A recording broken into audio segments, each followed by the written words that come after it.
नमस्कार, वंदन, प्रणाम।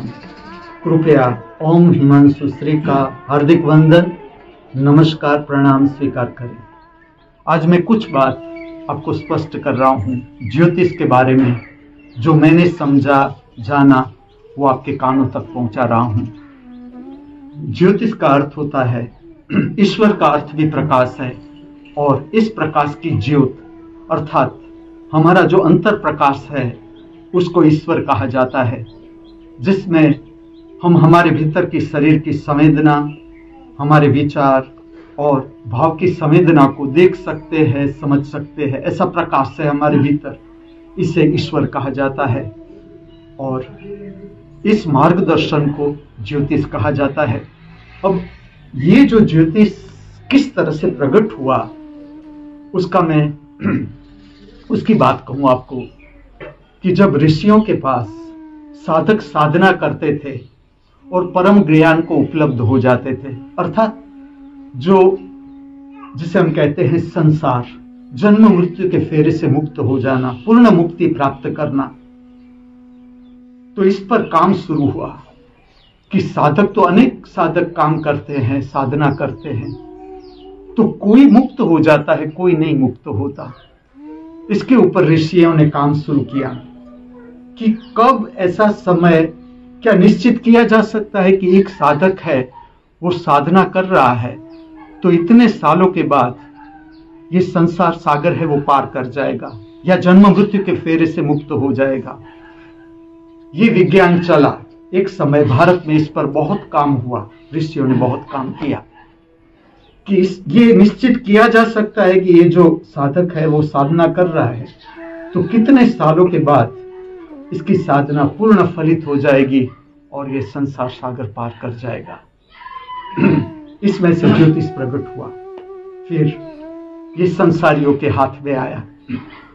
ठीक से इस बात को समझना, जैसे कि आज मैं जो कुछ भी हूं, जैसा भी हूं, अभी तक जो जीवन मैंने अनुभव किया, पार किया, उसकी फलश्रुति हूं, अर्थात वर्तमान।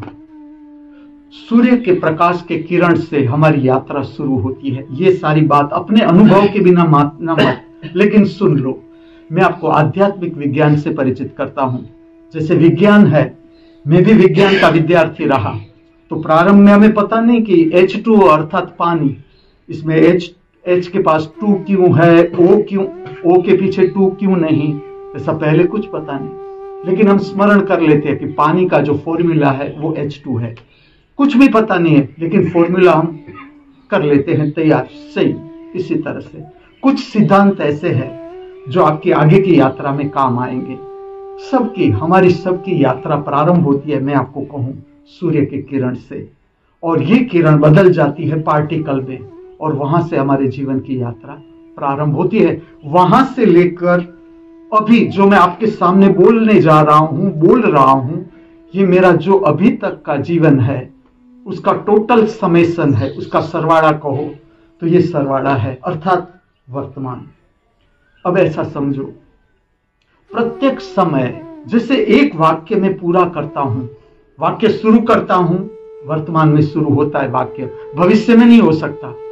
ठीक से समझना, जो भी मैं बोलने को जा रहा हूं वो प्रति पल वर्तमान में प्रकट होता है, और जैसे जैसे मैं बोलता जा रहा हूं कुछ शब्द पुराने होते जा रहे हैं, वो भूतकाल में बदल रहे हैं, और भविष्य प्रकट हो रहा है वर्तमान में।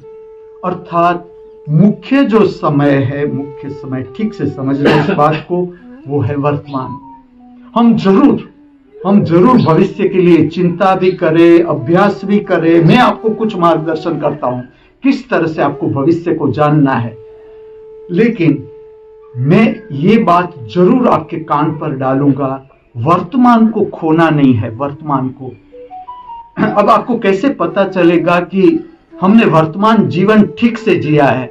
मैं आपको बताता हूं। जैसे जैसे आपकी उम्र आगे बढ़ेगी, आपके जीवन में संतोष प्रकट होता जाएगा। संतोष, चाहे धन संपदा हो, कुछ भी हो, बहिर्गामी जो जगत है उसके साथ संबंधित कुछ भी हो, अगर ठीक से आपने वर्तमान को जिया ठीक से, तो जीवन जैसे हम जीते जाएंगे, असंतोष प्रकट नहीं होगा, संतोष। और जितनी गहराई से आप वर्तमान जियोगे, जितनी गहराई से, उतनी गहराई से संतोष प्रकट होता जाएगा। आदर्श जीवन में उसे कहता हूं, भविष्य का ना कोई भय रहे ना चिंता रहे। इसलिए जीवन की जो भी समस्या है, जो भी जीवन के प्रश्न है, उसमें से ठीक से गुजरना है, ठीक से गुजरना है, ताकि हमारा विश्वास और श्रद्धा बढ़ता जाए।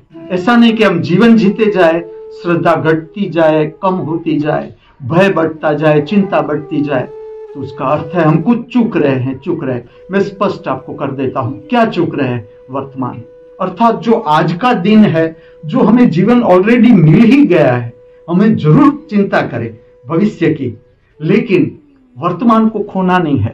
मुख्य जो बात है वो है वर्तमान।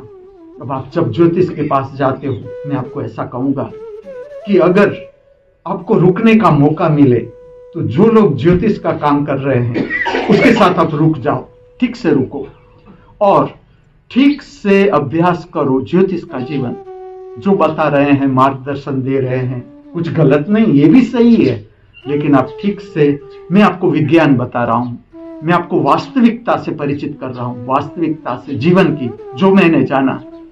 आप रुक जाओ ज्योतिष के साथ, आप ठीक से देखो ज्योतिष के सारे जीवन के प्रश्न सोल्व हो गए। ठीक से देखो, अनुभव करो। अगर आपको अभ्यास ही करना है ज्योतिष का, तो मैं आपको मार्गदर्शित करता हूं कि गहराई से अभ्यास करो। जो नामांकित ज्योतिष है, अगर मौका मिले आप उसके साथ रहो और आप उससे पूछो कि आपके जीवन के सारे प्रश्न सॉल्व हो गए, आपके जीवन में अब समस्या है कुछ? कभी नहीं हो सकता। मैं आपको कहता हूं ये जीवन का जो सत्य है इस तरह से है।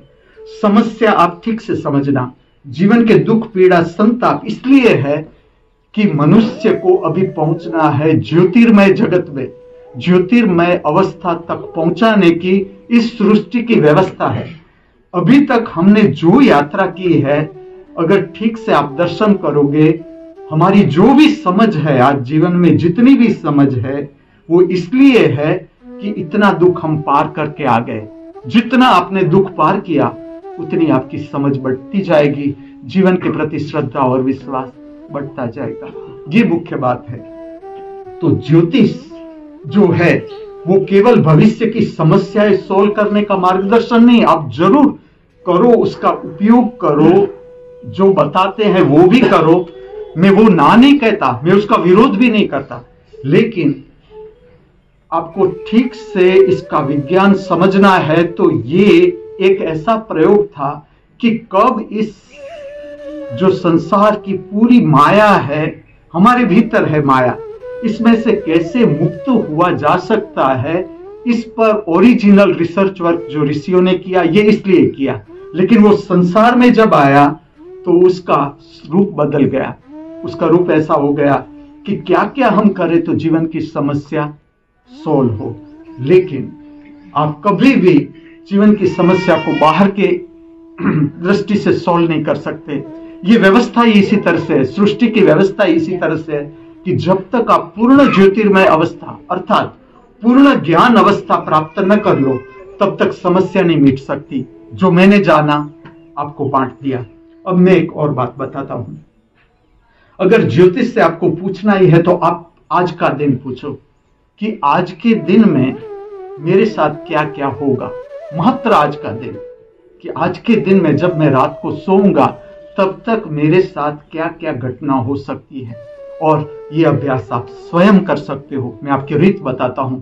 आप जो भी करते हो, प्रातः काल में पूजा करते हो, प्रार्थना करते हो, ध्यान करते हो, थोड़ी देर के लिए शांत बैठते हो, इसमें आप पूरे दिन का दर्शन करो, पूरे दिन का, कि आज ये सुबह हुई, अब मैं ये करूंगा, ये काम करूंगा, ऑफिस में जाऊंगा, इससे मिलूंगा, इससे, ऐसा पूरा दर्शन कर लो आज के दिन का।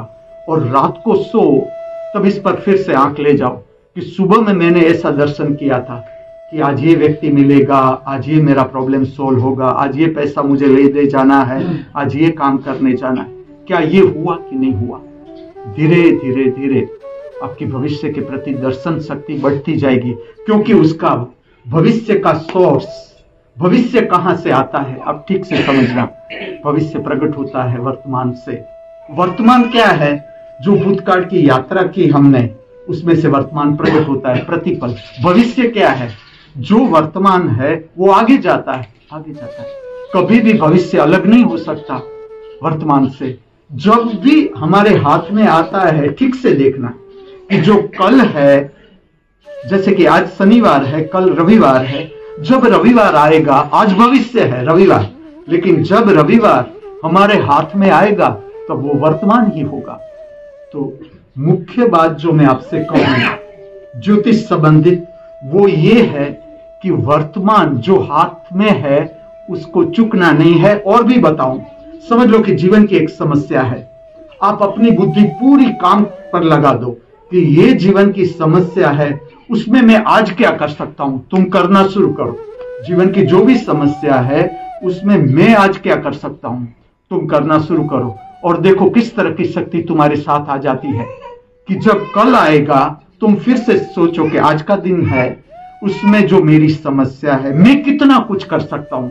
रात को सोने से पहले मैं कितना कुछ कर सकता हूं। और एक अज्ञात शक्ति हमारी मदद में आ जाती है, जो मैंने जाना, आपको कहा। शुभ प्रभात, शुभ दिन, शुभ जीवन।